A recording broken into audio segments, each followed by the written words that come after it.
आज कुछ अपडेट्स हैं हमारे पास जो हम आपके साथ शेयर करेंगे। चलिए तो हम स्टार्ट करते हैं कि अंडर 19 वर्ल्ड कप से। अंडर 19 वर्ल्ड कप आ रहा है नेक्स्ट ईयर में, जनवरी फरवरी में। तो आपको पता होगा कि हमने पिछले व्लॉग में 1-2 दिन पहले ये बात की थी कि जो पीसीबी है वो यंग टैलेंट को डेवलप करने के लिए कुछ प्रोग्राम्स नहीं ला रही। जैसा कि हमने बात की कि इंडिया का क्या प्रोसीजर है, वो क्या तरीक़ाकार है उनका उनका जर्नी क्या है उनकी अंडर 19 का, तो वो हमने आपसे शेयर किया था। और उसके मुकाबले में हमने बात की थी पाकिस्तान की। तो पाकिस्तान का कोई हमें प्लान, कोई जर्नी नज़र नहीं आ रहा था, सिवाय पिछले एक एशिया कप से लेकर अभी एक एशिया कप तक दरमियान में हमने कोई मैचेस नहीं खेले। तो हमारी आवाज़ को मुझे लगता है कि सुन लिया गया है, पीसीबी ने हमारी आवाज़ सुनी और उसके ऊपर उम्मीद है कि कुछ अपडेट्स आ रही हैं अभी।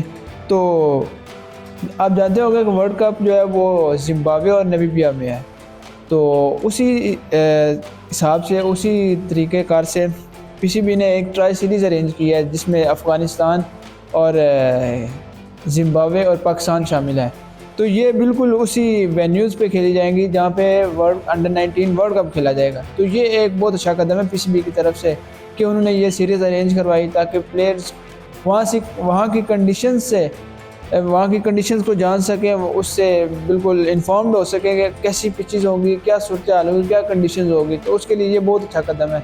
हमें पीसीबी की इस मूव को सपोर्ट करना चाहिए। इस तरह के और भी प्रोग्राम आने चाहिए जिससे कि हमारी यूथ, हमारे जो यंग प्लेयर्स हैं वो डेवलपमेंट हो सके उनकी और वो अच्छा परफॉर्म कर सकें। और इसके साथ साथ हम बात कर लेते हैं जो आईपीएल ऑक्शन हुई है उसके अंदर जो पीएसएल के प्लेयर्स थे वो फ़रोख्त हो गए, वो सेल हो गए हैं। अब बात करते हैं कि हमने कुछ दिनों पहले आपसे बात की थी कि पीएसएल एक ब्रांड है, ऑल्दो कि उसमें पैसा कम है लेकिन पीएसएल एक ब्रांड है। ऐसा नहीं है कि पीएसएल में बूढ़े प्लेयर्स खेलते हैं, हमने ये बात आपको समझाने की कोशिश की थी। और अभी ऑक्शन में हमें वही बात नज़र आई है कि ऐसे प्लेयर्स जिनको पाकिस्तान ने प्रमोट किया, पीएसएल ने जिनकी शनाख्त बनाई दुनिया में, जो कि अपने मुल्क की तरफ से भी नहीं खेले हुए थे, उनको पीएसएल में खिलाया गया, उन्होंने अपना नाम कमाया और आज दुनिया में उनका सिक्का चल रहा है उन प्लेयर्स का। अभी यहाँ पे हमारे पास कुछ प्लेयर्स हैं जो कि पिछले साल आईपीएल नहीं खेले थे, उनको पीएसएल में सिलेक्ट किया गया, पीएसएल खिलाया, उनने परफॉर्म किया और इस बार वो आईपीएल में सोल्ड हुए हैं। तो हम बात कर लेते हैं टिम साइफर्ट हैं जो लास्ट टाइम कराची किंग्स की तरफ से खेल रहे थे। इस बार वो एक अच्छे दाम पर आईपीएल में फ़रोख्त हो गए हैं। आपको बताने का मकसद ये है कि पाकिस्तान में क्वालिटी क्रिकेट खेली जाती है। पीएसएल एक क्वालिटी क्रिकेट प्रोवाइड करता है पूरी दुनिया के प्लेयर्स को। आपने देखा होगा कि ये टिम साइफर्ट जो है एक बहुत अच्छे टी20 के, एक वेल डेवलप्ड अच्छे प्लेयर है टी20 के। 500 है इनकी टी20 क्रिकेट में। ये आईपीएल में सोल्ड हो गए हैं। पिछले साल कराची किंग्स की खिदमत सर अंजाम दे रहे थे, इस बार वो आईपीएल में होंगे। क्योंकि आईपीएल और पीएसएल इकट्ठे हो रहे हैं तो प्लेयर्स एक ही लीग खेल सकेंगे। उसके साथ हम बात करते हैं जेसन होल्डर, वेस्ट इंडीज़ के कैप्टन रह चुके हैं। ये पिछली बार आईपीएल नहीं खेल रहे थे, पीएसएल में इस्लामाबाद यूनाइटेड की तरफ से बहुत अच्छा सीज़न गया था इनका, बहुत अच्छे मैचेस, विकेट्स लिए, स्कोर किए और आप उसका नतीजा देख लें कि इस बार वो आईपीएल में सोल्ड हो गए, एक अच्छी प्राइस पे सोल्ड हुए हैं। इसी के साथ हम बात कर लेते हैं फिन एलन की, जो लास्ट टाइम खेल रहे थे कोयटा ग्लैडिएटर्स की तरफ से।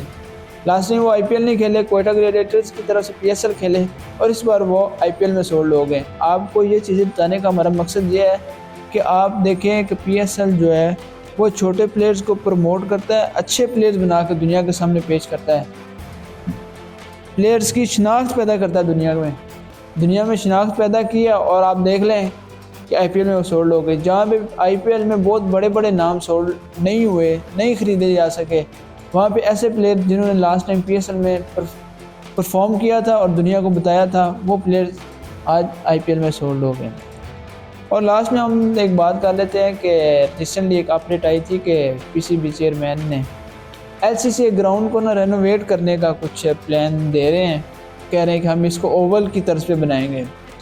ये बात मेरी समझ से तो बाहर है कि ऑलरेडी आपके पास लाहौर में एक ग्राउंड मौजूद है, एक वेल डेवलप्ड अच्छा नया स्टेडियम आपने बनाया है, कज़ाफ़ी स्टेडियम आपके पास वो मौजूद है और आप साथ ही एलसीसी को रेनोवेट करने की, एक स्टेडियम को शेप देने का सोच रहे हैं। तो ये एक मेरी समझ से बाहर बात है, क्योंकि आपको मैं बताता हूँ, कज़ाफ़ी स्टेडियम और एलसीसी में इतना ही फ़र्क होगा जितना कि हमारे घर से किसी दूसरे घर का फ़र्क होता है। एक सड़क दरमियान से गुजरती है, तकरीबन 20 से 25 मीटर का फ़र्क होगा दोनों ग्राउंड्स के अंदर।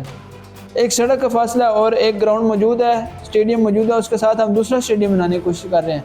तो ये इसकी समझ नहीं आई ये क्या करना चाह रहे हैं। भाई अगर आपने पैसा इन्वेस्ट करना है, आपने पैसा लगाना है, स्टेडियम बनाना चाह रहे हैं आप, तो आप किसी और शहर में बनाएं। जैसे कि हमारे पास गुजरांवाला में स्टेडियम मौजूद है ऑलरेडी, सियालकोट में हमारे पास स्टेडियम मौजूद है, तो हमें उनके ऊपर काम करना चाहिए। उन शहरों में इन्वेस्ट करके उन शहरों में वेन्यूज़ तैयार करने चाहिए, बजाय इसके कि हम एक ही शहर में एक ही जगह पे 2 स्टेडियम तैयार कर लें। तो ये आपके बन तो जाएगा, ऐसा नहीं है कि बनना बहुत मुश्किल है, बन तो जाएगा, लेकिन आपके लिए बाद में इसको मैनेज करना मुश्किल हो जाएगा। एक ही जगह पे 2 स्टेडियम, कुछ समझ नहीं आता इस बात का ना, कुछ कोई तुक नहीं बनता। वैसे आपको यही पैसा फैसलाबाद में इन्वेस्ट कर सकते हैं, उसको इंटरनेशनल स्टैंडर्ड पे मज़ीद बेहतर कर सकते हैं। आप इसको गुजरांवाला में इन्वेस्ट करें, सियालकोट में इन्वेस्ट करें, क्वेटा में इन्वेस्ट करें, हैदराबाद में इन्वेस्ट करें। वहाँ पे हमारे पास स्टेडियम मौजूद है जिनको हमें मज़ीद बेहतर करने की ज़रूरत है। वहाँ पे इन्वेस्ट करें, स्टेडियम को इंटरनेशनल स्टैंडर्ड्स पे लेके आएँ, ताकि वो हमारे नेक्स्ट आने वाले सालों में वो हमारे वेन्यूज़ कंसीडर हो सके इंटरनेशनल सीरीज़ के लिए और PSL मैचेस के लिए। तो पता नहीं अब ये हमारे चेयरमैन साहब को ये कौन बता रहा है, क्या टीम है उनकी, उनको क्या बताना चाह रहे हैं, क्या करना क्या चाह रहे हैं कि ये यार कज़ाफ़ी स्टेडियम के साथ हम नया एक बिल्कुल नए तरीके से एक और स्टेडियम बना के रखते हैं। तो ये समझ में नहीं आ रहा। उम्मीद करता हूँ कि इसके ऊपर मैनेजमेंट नज़रसानी करेगी और बेहतर फैसले आपके सामने आ सकेंगे। यही थी अब तक की अपडेट्स। देखते रहिए स्पोर्ट्स कॉर्नर पाक। शुक्रिया।